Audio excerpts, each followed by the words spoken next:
Hello and नमस्कार मोर YouTube रो समस्त भाई और भौणी माने आमर यूट्यूब चैनल को आपण माननकु हार्दिक हार्दिक अभिनंदन।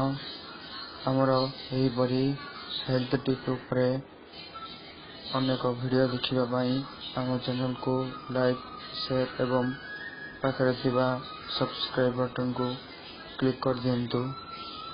आमर जीवनर चलाबाटरे अनेक गुड़िए रोग प्रतिकार आसी थाए। सेथिमध्यरु आयुर्वेद द्वारा रोग दूर करने सहज बाट होई थाए।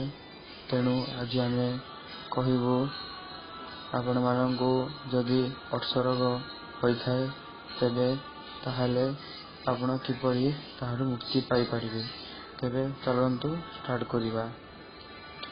आपण माननकु जदि अर्श रोग होई अछि तेबे आपण माने प्रत्येक सकाळे 4 रु 5टी तुलसी पत्र चबाई खांतु।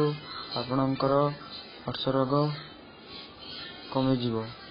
नहले आपण माने खाइबा परे पानी रे पकाई 3 रु 4टी तुलसी पत्र खांतु। आपणकर अर्श रोग अनेक मात्रा रे कम होई जीवो।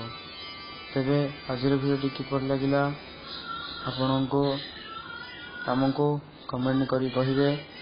तेबे एपरी वीडियो पई हमको लाइक कमेंट एवं शेयर निश्चय करंतु।